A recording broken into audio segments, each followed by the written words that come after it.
Hey guys, today we have this double integral problem, and we've been given the domain. So y starts from 0 and goes to 1, and x, on the other hand, goes from y minus 1 to 1. So there is a variable y in the range for x, right? So this is looks like a difficult problem, but is really not very difficult. So in these kind of questions, what you have to sort of make sure is, while switching, if you were to, sort of flip this here and then bring it here, and, normally what you could do is, let's say you have 1, 1, 2, 1, x, y, dx, dy, then what you could normally do is switch the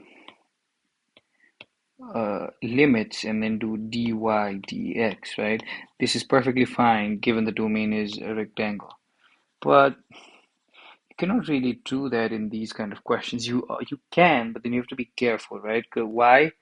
Because there is a variable y here, and you're integrating with respect to, y kinda. Second, first you do this and then this. So if you were to switch this, then you'd have to reevaluate the limits. So, but we don't really need to reevaluate the limits here, so we'll proceed as is, right? So y minus 1, it's inside because it makes sense, because then later in the second step we'll be integrating with respect to y, so then we get a number, right? So if we've set up the question from here to here, right? Nothing really difficult there, I hope. And now we're just going to integrate, right? So 2x with respect to x, and then we split it, plus 1 1, right? Again, we do that. And then what's the next step that we're looking here? Nothing, again, nothing very difficult, right? You did do the normal integration. So the integration of x is x squared over 2. So this is the 2 that came out of it. X from y minus 1 to 1. Again, integration of 1 dx is equal to x, right? Nothing difficult here. Same thing. And dy outside. So you're going to separate that with a curly bracket as I've done, which is going to make it easier for you. Let me remove these lines as we go, keeping it neat and tidy, right? Now, what have I done here? So to just inputted the, you just input the limits here, 1 minus y minus 1 whole square, right? 1 square minus y minus 1 whole square plus 1 minus y plus 1. So coming up from this, right?